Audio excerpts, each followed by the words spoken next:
யார் வஞ்சிக்கப்படுவார்கள்? வசனம் தெரியாதவர்கள் வஞ்சிக்கப்படுவார்கள். One who is ignorant of the word of God is a candidate for deception.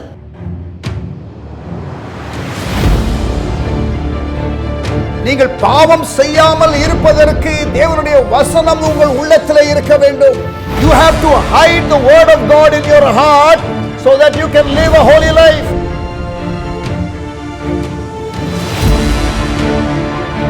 இரவும் பகலும் வசனத்தை தியானிக்கிறவர்கள் செய்வது எல்லாம் வாய்க்கும் என்று வேதம் சொல்லுகிறது. Those who meditate the word day and night, the Bible says they will have success.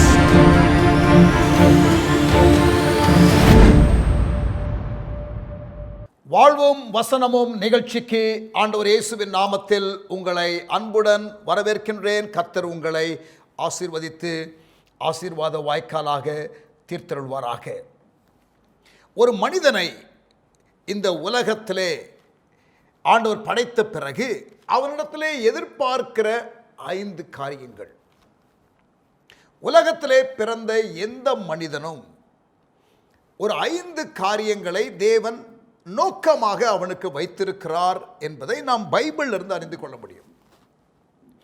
If you read the Bible carefully, நீங்கள் மனிதனை தேவன் எதற்காக படைத்தார், மனிதனுக்கு தேவன் வைத்திருக்கிற நோக்கம் என்ன என்பதை நீங்கள் புரிந்து கொள்ள முடியும்.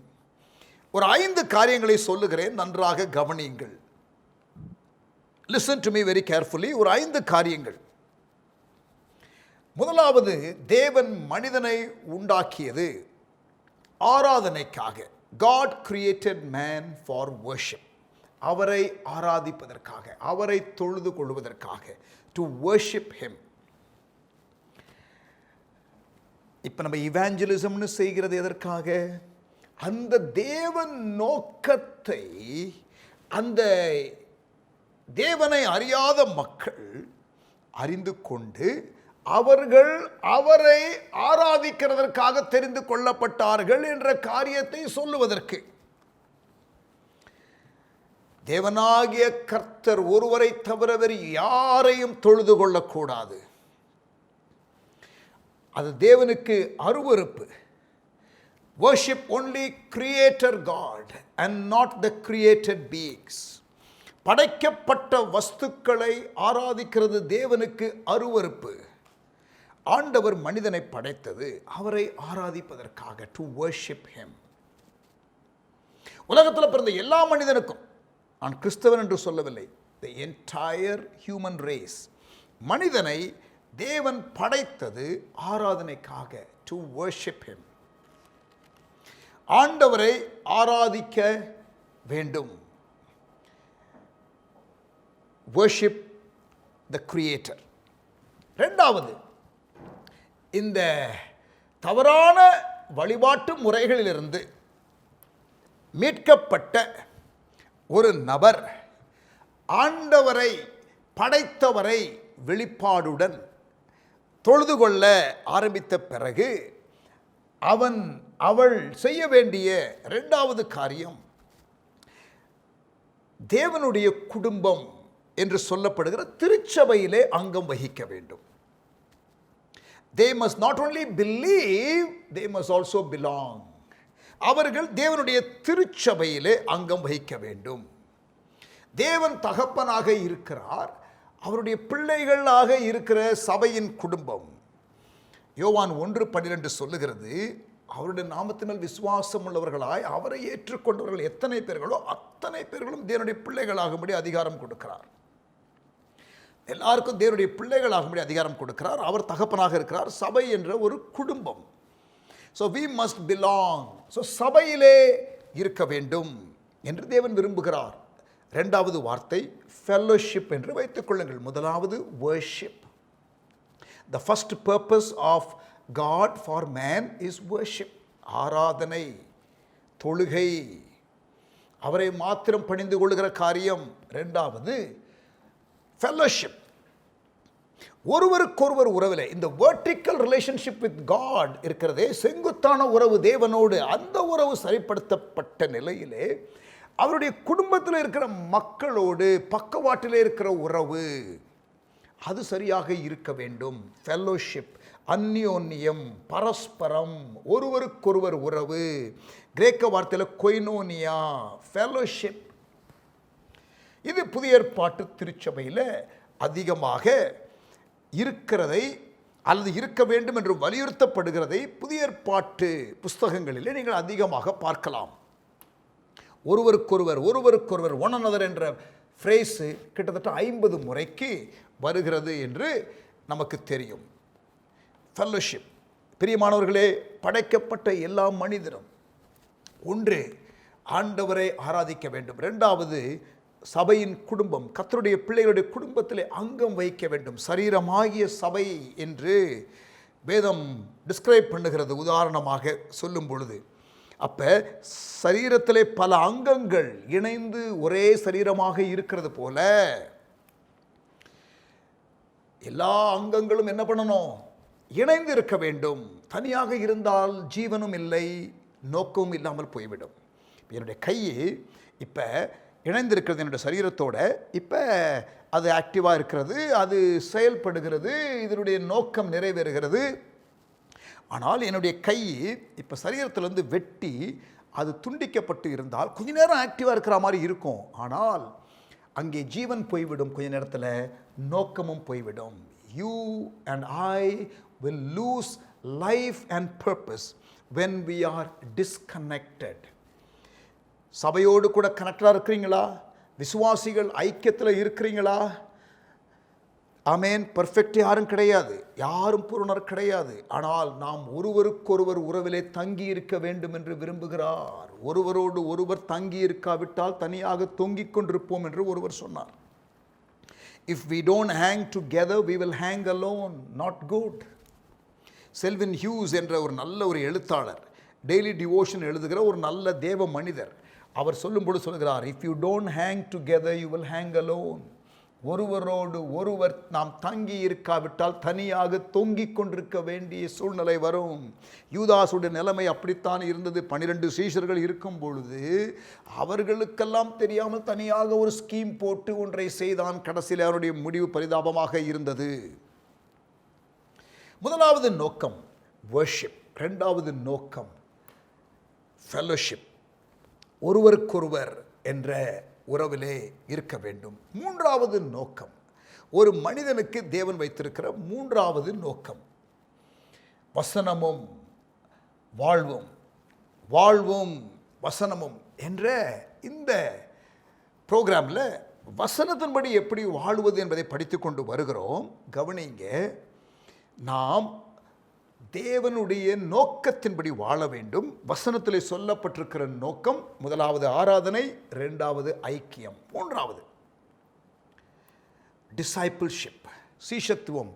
குணத்தில் இயேசுவை போல மாறணும், கேரக்டரில் நம்ம தெய்வீக சுபாவத்திற்கு பங்குள்ளவர்கள் ஆகணும். we have to change, we have to grow, we have to keep moving towards the destiny of Christ likeness. இயேசுவின் சாயலுக்கு ஒப்பாக இருக்க தேவன் நம்மை அழைத்திருக்கிறார். அந்த ஜேர்னியில் நாம் பிரயாணப்பட வேண்டும். அதைத்தான் தேவன் விரும்புகிறார். அது 3வது நோக்கம். ஒவ்வொரு விசுவாசியும் இதை பார்த்து கொண்டிருக்கிற அருமையான நேயர்களே, நீங்கள் இயேசுவை போல குணத்தில் மாறுகிற காரியம் வருகிறதா? உங்களுடைய வாழ்க்கையில் அந்த டெவலப்மெண்ட் ப்ரோக்ரஸ் இருக்கிறதா? Are you growing and becoming more and more Christ-like? Far from it என்று நீங்கள் ஒருவேளை சொல்லலாம். ஆனால் what is the effort we are taking? இங்கே பாருங்கள், நான் 35 ஆண்டுகளாக நான் ஊழியத்திலே இருந்தாலும் தேவனுடைய பணியிலே இருந்தாலும் இன்னமும் நான் கிரைஸ்ட் லைக் கேரக்டரில் நிறைய வளர வேண்டியது இருக்கிறது. ஆண்டவர் எனக்கு கொடுக்கிற சவால்களுக்காக, எனக்கு கொடுக்கிறதான வாழ்க்கையின் வாய்ப்புகளுக்காக, தருணங்களுக்காக நான் ஆண்டவரை ஸ்தோத்தரிக்கின்றேன். சில நேரத்தில் ஆண்டவர் நம்முடைய வாழ்க்கையில் வருகிற பிரச்சனைகள், போராட்டங்கள், சவால்கள், அதை கூட தேவன் பயன்படுத்துவார். சோதிக்கப்பட்ட பின் சுத்த பொன்னாக நான் விளங்குவேன் என்று யோபு சொன்னான். அதே போல் நாமும் சுத்த பொன்னாக விளங்குவதற்கு நாம் ஒருவேளை சோதனை வழியாய் கடந்து போகக்கூடும். வாழ்க்கையிலே பல சவால்களை சந்திக்கக்கூடும். ஆண்டவர் நமக்கு எல்லாவற்றையும் நன்மைக்கு ஏதுவாக மாற்றுவார் என்று ரோமர் 8:28 வாசிக்கிறோம். All things will work together for good for those who love God and are called according to his purpose. அது நமக்கு எல்லாருக்கும் தெரிந்த வசனம் இல்லையா? ஆனால் அந்த நன்மை என்ன தெரியுமா? அந்த நன்மை என்ன தெரியுமா? நீங்களும் நானும் ஒருவேளை கற்பனை செய்து பார்க்கிற நன்மையாக அது கண்டிப்பாக இல்லை. ஏனென்றால் நீங்கள் ரோமர் 8:29 வாசிச்சு பாருங்க. நாம் தேவனுடைய குமாரனுடைய சாயலுக்கு ஒப்பாக மாறுவதற்கு நம்முடைய வாழ்க்கையில் நடக்கிற எல்லா காரியங்களும் நமக்கு தெய்வீக சுபாவத்தை உருவாக்கி விடுவதற்கு, to become more and more Christ like, it will be helpful. So மூன்றாவது நோக்கம், நாம் இயேசுவை போல குணத்தில் மாறணும். Number 1 worship, number 2 fellowship, number 3 discipleship, இயேசுவை போல குணத்தில் மாறணும். நம்பர் 4 நாலாவது நோக்கம் மனிதனுக்கு ஆண்டவர் வைத்திருக்கிற காரியம் ஸ்டூவர்ட்ஷிப், உக்ரானத்துவம். நமக்கு கொடுக்கப்பட்டிருக்கிற டைம், ட்ரெஷர், டேலண்ட் இருக்கிறதே, அதை நாம் மற்றவர்களுக்காக பயன்படுத்த வேண்டும். தேவன் அனுமதிக்கிற, லீட் பண்ணுகிற, கைட் பண்ணுகிற விதத்தில். இது செயலாக்கம்.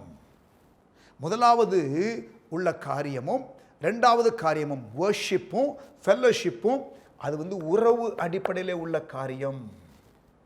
மூன்றாவது நோக்கம் சீஷத்துவம் என்று சொல்லுகிற காரியம் நம்முடைய கேரக்டர் உள்ள காரியம். ஆனால் நாலாவதும் ஐந்தாவதுமான நோக்கம் இருக்கிறதே, அது செயலாக்கம். நாம் செயல்படுவதற்காக தேவன் கொடுத்ததான காரியங்கள். நாலாவது காரியம் சபைக்குள்ளே இருக்கிற விசுவாசிகளுக்கு நாம் செய்கிற ஊழியம்.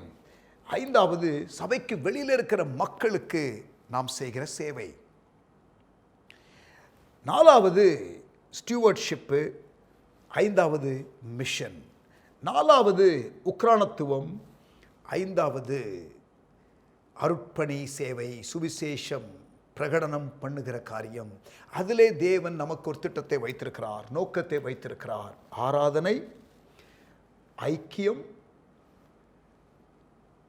அல்லது அந்யோன்யம், மூன்றாவது சீஷத்துவம், கிறிஸ்தவ சுபாவ வளர்ச்சி, தேவனை போல மாறுதல், நாலாவது உக்ரானத்துவம்.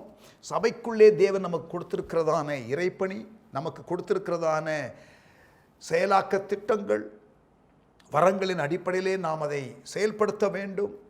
மற்றொன்று, நாம் வெளியிலே உள்ள மக்களுக்கு செய்ய வேண்டும். 5 நோக்கங்கள்: worship, fellowship, discipleship, stewardship, mission. நன்றாக மனதிலே பதிந்து விட வேண்டும். I have been repeating it again and again. மறுபடியும் வலியுறுத்தி சொல்லுகிறேன். எல்லாருடைய மனதிலும் பதிந்து விடுவதாக. உங்கள் வாழ்க்கையின் நோக்கத்தை குறித்து பைபிள் என்ன சொல்லுகிறது? What does the Bible say about life's purpose? வாழ்வின் நோக்கத்தை குறித்து வேதம் என்ன சொல்லுகிறது? ஆராதனை, ஜீவனுள்ள தேவனை தான் ஆராதிக்கணும். ரெண்டாவது, ரட்சிக்கப்பட்ட தேவனுடைய பிள்ளைகள் சபை என்ற ஐக்கியத்தில் இருக்கணும். மூன்றாவது, தேவனை போல குணத்தில் மாறணும். நாலாவது, கொடுக்கப்பட்ட கிருபைகள் வரங்களை வைத்து உள்ளுக்குள்ள விசுவாசிகளுக்கு ஒருவருக்கொருவர் ஊழியம் செய்யணும். நாலாவது, நாம் வெளியிலே உள்ள மக்களுக்கு நாம் சேவை செய்ய வேண்டும். சந்திக்கப்படாத மக்களை சந்திக்க வேண்டும், அவர்களையும் தேவனை ஆராதிக்கிறவர்களாக மாற்ற வேண்டும். இந்த 5 நோக்கத்தை நன்றாக மனதிலே பதித்து வைத்துக் கொள்ளுங்கள். வாழ்வும் வசனமும் நிகழ்ச்சியில் வசனத்தின்படி வாழ்க்கையை வைத்துக் கொள்வதற்கு ஒவ்வொரு நாளும் தேவன் பேசுகிறார். வாழ்வின் நோக்கம், பர்பஸ் ஆஃப் லைஃப். யாரு ஒரு மனிதனுடைய வாழ்க்கையின் நோக்கத்தை சொல்ல முடியும்? உண்டாக்குறவர் தான் சொல்ல முடியும், இல்லையா? ஒரு பொருளை மேனுஃபேக்சர் பண்ணவங்க தான் அதனுடைய பர்பஸை கிளியராக சொல்ல முடியும். அந்த பர்பஸுக்கு ஏற்ற மாதிரி தான் உருவாக்கி இருப்பாங்க. ஆண்டவர் உங்களையும் என்னையும் உருவாக்கினதற்கு ஒரு முகாந்திரம் உண்டு. அந்த முகாந்திரம் தான் வேதத்தில் வெளிப்படுத்தப்பட்டிருக்கிறது. இது ஜெனரல் பர்பஸ். நன்றாக கவனிக்கணும். இது பொதுவான நோக்கம். இது போக ஒவ்வொரு தனி மனிதனுக்கும் ஆண்டவர் தனிப்பட்ட ஸ்பெசிஃபிக் பர்பஸ் என்று ஒன்று வைத்திருப்பார். நீங்கள் முதலாவது ஜெனரல் பர்பஸில் உங்களை விட்டு கொடுங்கள், ரொம்ப குழப்பிக்கொள்ள வேண்டாம்.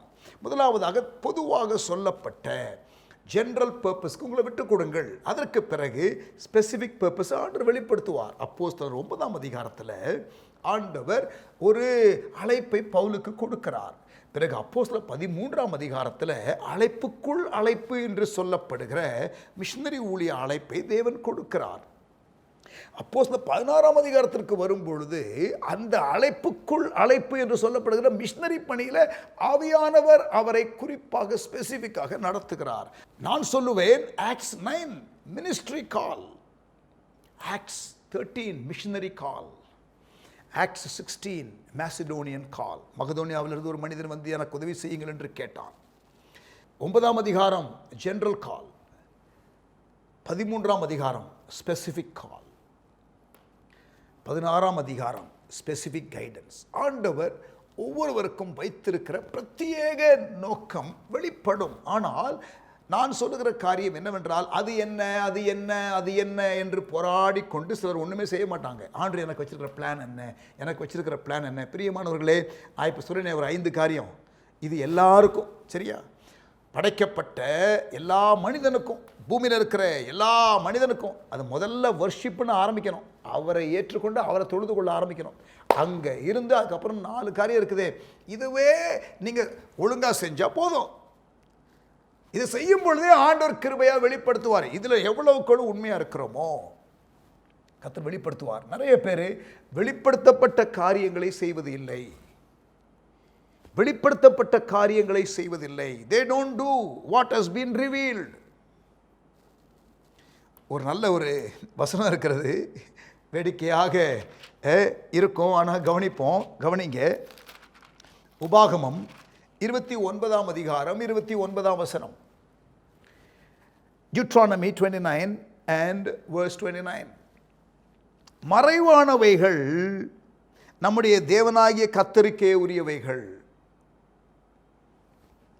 வெளிப்படுத்தப்பட்டவைகளோ இந்த நியாயப்பிரமாணத்தின் வார்த்தைகளின்படியெல்லாம் செய்யும்படிக்கு நமக்கும் நம்முடைய பிள்ளைகளுக்கும் என்றென்றைக்கும் உரியவைகள்.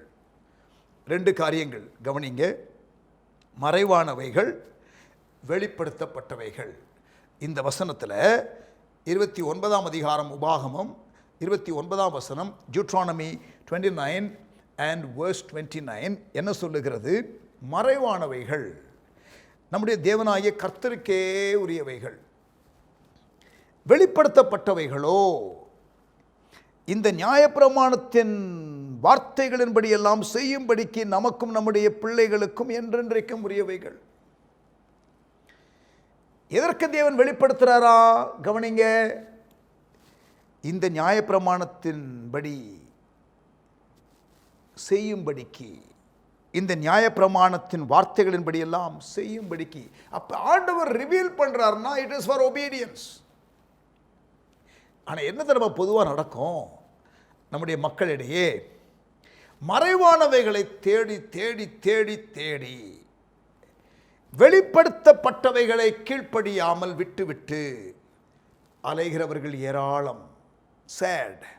இங்கே பாருங்க, வெளிப்படுத்தப்பட்டவைகள் கீழ்ப்படிவதற்கு, வெளிப்படுத்தப்பட்டவைகளுக்கு கீழ்ப்படியாமல்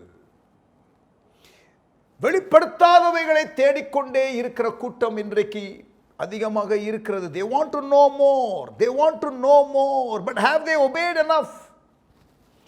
That question comes. ஆண்டவர் கீழ்ப்படிந்தாயா என்ற காரியத்தை கேட்கிறார். ஆமென். மறைவானவைகள் நம்முடைய தேவனாகிய கர்த்தருக்கே உரியவைகள், வெளிப்படுத்தப்பட்டவைகளோ இந்த நியாயப்பிரமாணத்தின் வார்த்தைகளின்படியெல்லாம் செய்யும்படிக்கு. What is revealed is for obedience. What is hidden is for God to know and not for us. Revealed for obedience. வெளிப்படுத்தப்பட்டவைகளுக்கு கீழ்ப்படியும் பொழுது நமக்கு அடுத்த காரியங்களை தேவன் வெளிப்படுத்துவார். கொஞ்சத்தில் உண்மையாக இருக்கிறவர்களை கர்த்தர் அநேகத்தின் அதிகாரியாக வைப்பார் என்று வேதம் சொல்லுகிறது இல்லையா? ஸோ அந்த மாதிரி ஆமென். ஆண்டவர் பவுலுக்கு 9ஆம் அதிகாரத்தில் அழைப்பை குறித்து வெளிப்படுத்தினார். 13ஆம் அதிகாரத்தில் இன்னமும் கொஞ்சம் தெளிவுபடுத்தினார். 16ஆம் அதிகாரத்தில் இன்னமும் தெளிவுபடுத்தினார். அதற்கு பிறகு அவர் ஊழிய பாதையில் இருக்கும்போது எருசலேமுக்கு போக வேண்டும் என்று அவர் இன்னமும் நடத்தினார். So until the end of his life he was enjoying the guidance of God. He was enjoying the guidance of God. இப்போ நான் சொல்லுவேன், Acts 9 ministry call, Acts 13 missionary call, Acts 16 Macedonian call, அதற்கு பிறகு எருசலேமுக்கு போகிறது martyrdom call, இரத்த சாட்சியாக மரிக்கிற அழைப்பு. இதுவரை நான் இந்த 4வது காரியம் சொன்னதே கிடையாது. இப்போதான் எனக்கு அது கிளிக் ஆகிறது. ஆமாம், எருசலேமுக்கு போகும்பொழுது அங்கே உபத்திரம் இருக்கும் எல்லாம் சொல்கிறாங்க, ஆனாலும் போகிறான். பார்த்தீங்களா, ஆண்டவர் எதை வைத்திருக்கிறார் அதை செய்வேன் என்று புறப்பட்டு போகிறான். பிரியமானவர்களே கவனிங்க, ஜெனரல் கால். நம்ம எல்லாரும் ஈடுபடுகிறோமா? ஆண்டவர் எனக்கு என்ன பிளான் வச்சுருக்காரு, என்ன பிளான் வச்சுருக்காரு? சிலர்லாம் பெரிய கேள்வி, இங்கே தலையை கொடுத்து அங்கே தலையை கொடுத்து, இங்கே தீர்க்கதரிசிகிட்ட கேட்டு அவர்கிட்ட கேட்டு, first confirmation, second confirmation, third confirmation. எப்பா நீ இப்படியே சுற்றிக்கிட்டே இருந்தீங்கன்னா ஒன்றும் செய்ய மாட்டேன். சகோதரியே, இப்படியே சுற்றிக்கிட்டு இருந்தால் ஒன்றும் செய்ய மாட்டீங்க. வெளிப்படுத்தப்பட்டவைகளை செயல்பட நீங்கள் ஆரம்பியுங்கள். Start doing what God has revealed. வெளிப்படுத்தப்பட்டவைகளை நீங்கள் செய்ய ஆரம்பியுங்கள். 4வது காரியம் சபைக்குள்ளே செயல்பாடு. 5வது காரியம் மிஷன். தேவனுடைய அந்த கிங்டம் எக்ஸ்பான்ஷன் ஒர்க் இருக்குல்ல உலகத்தில், அந்த பணியிலே நாம் ஈடுபட வேண்டும் என்று ஆண்டவர் அழைக்கிறார். God is calling every believer to be involved in reaching the lost. இது ஆண்டவருடைய 5 நோக்கத்திலேயே வந்துடுது. நீங்கள் மிஷினரி ஊழியத்தில் ஈடுபடுவதும், மிஷினரி ஊழியத்திற்காக ஜெபிப்பதும், மிஷினரி ஊழியத்தில் ஆர்வம் காட்டுவதும், இவாஞ்சலிசம் ரட்சிக்கப்படாத மக்களுக்கு சுவிசேஷ ஊழியம் செய்வதும், சபையிலே ஆத்துமாக்களை கொண்டு வருவதும், எல்லா காரியங்களும் கொண்டு வந்த ஆத்துமாக்களை நீங்கள் உருவாக்கி வருவது 4வது நோக்கம். வெளியில் இருக்கிற மக்களை கொண்டு வருவது 5வது நோக்கம். நீங்க அன்பாக மக்களிடத்தில் நடந்து கொள்வது 3வது நோக்கம். உங்களில் நிறைவேறி இருக்கிறதுனால கேரக்டர். ஒருவருக்கு ஒரு உறவில் நீங்கள் சபைக்கு ஒழுங்கா போகிறது 2வது நோக்கம்.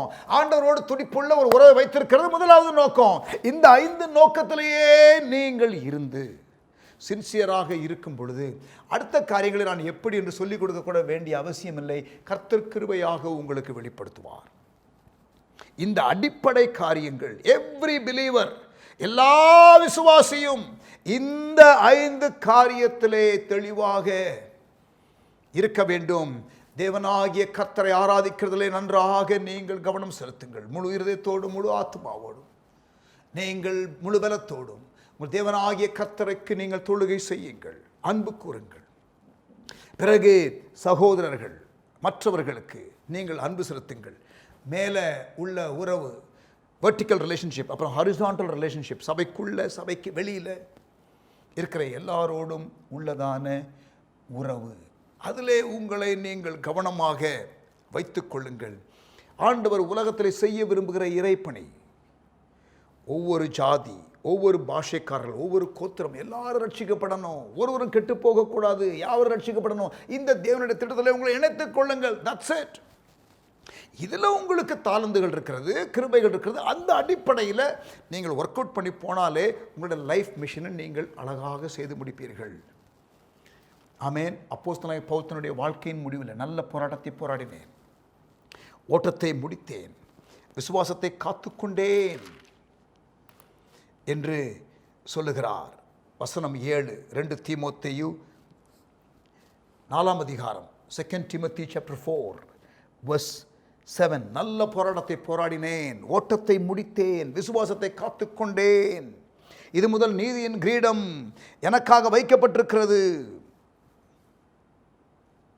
நீதியுள்ள நியாயாதிபதியாகிய கர்த்தர் நாளிலே அதை எனக்கு தந்தருள்வார். எனக்கு மாத்திரமல்ல, அவர் பிரசன்னமாகுதலை விரும்பும் யாவருக்கும் அதை தந்தருள்வார். I finished my race.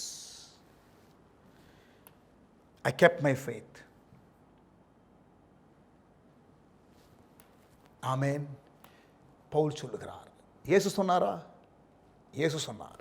யோவான் 17ஆம் அதிகாரம், யோவான் 17ஆம் அதிகாரம் 4ஆம் வசனம், John chapter 17 and verse 4. பூமியிலே பிதாவினிடத்திலே ஜெபிக்கும் பொழுது சொல்லுகிறார், நான் உம்மை மகிமைப்படுத்தினேன், நான் செய்யும்படி நீர் எனக்கு நியமித்த கிரியையை செய்து முடித்தேன். Father, I have finished the work that you gave me to do on earth. Even now, glorify me. பூமியிலே நான் உம்மை மகிமைப்படுத்தினேன். I glorified you on earth. நான் செய்யும்படி நீர் எனக்கு நியமித்த கிரியை செய்து முடித்தேன். எப்படி நீங்கள் ஆண்டவரை மகிமைப்படுத்த முடியும் தெரியுமா? அவர் உங்களுக்காக கொடுத்த வேலையை செய்து முடிக்கும் பொழுது நீங்கள் அவரை மகிமைப்படுத்துகிறீர்கள். அவரை நீங்கள் மகிமைப்படுத்தும் பொழுது அவரும் உங்களை மகிமைப்படுத்துவார். ஆமென். இயேசு தன்னுடைய ஓட்டத்தை ஓடி முடித்தார். பவுல் தனது ஓட்டத்தை ஓடி முடித்தார். 5 நோக்கத்தை உங்களுக்கு நான் சொன்னேன். நமக்கென்று வைக்கப்பட்ட ஓட்டத்தை நாம் பொறுமையோடு ஓடக்கடவோம் என்று எபிரேயர் 12 அதிகாரம் 1-2 வசனத்திலே வாசிக்கிறோம். தேவன் உங்களுக்கும் அந்த கிருபையை தருவாராக, எனக்கும் அந்த கிருபையை தருவாராக. ஆமென். வாழ்வும் வசனமும் நிகழ்ச்சி இன்றைக்கு முடிகிற நேரம் வந்துவிட்டது. உங்களுக்காக நான் ஜெபித்து நான் முடிக்கிறேன். நோக்கத்தை அறிந்து, நோக்கத்திற்கு விட்டு கொடுத்து, நோக்கத்திலே நம்மை இருத்தி கொண்டு, நோக்கத்திலே செயல்பட்டு தேவனை மகிமைப்படுத்துவோம். ஆமென். நல்ல தகப்பனே, எங்களோடு கூட பேசின வார்த்தைகளுக்காக ஸ்தோத்திரம். Father, we thank you for your word. எங்களோடு கூட நீர் பேசின வசனத்திற்காக, வார்த்தைக்காக நாங்கள் நன்றி செலுத்துகிறோம். we love you Jesus. we love you Jesus. எங்களுக்காக நீர் யாவற்றையும் செய்கிறவர். Lord, you do all things for us. நாங்கள் விட்டு கொடுத்து மாத்திரம் வாழ்ந்தால் போதும். மறைவானவைகளை தேட வேண்டிய அவசியம் இல்லை. வெளிப்படுத்தப்பட்டவைகளுக்கு நாங்கள் விட்டு கொடுத்து கீழ்ப்படிந்தால் போதும். அதைத்தான் எதிர்பார்க்கிறீர். நாங்கள் அதை செய்யாமல் இருந்திருந்தால் எங்களை மன்னிப்பீராக, எங்களை மன்னிப்பீராக, எங்களை நீர் மன்னிப்பீராக. Thank you Lord. We honor you Lord. We bless you Jesus. உமக்கு ஸ்தோத்திரம். நீர் உயர்த்தப்பட்டிரும். இயேசுவின் நாமத்தில் பிதாவே, ஆமென். கர்த்தர் உங்களை ஆசீர்வதிப்பாராக. நாளை தினத்திலே மறுபடியுமாக நான் உங்களை சந்திக்கிறேன்.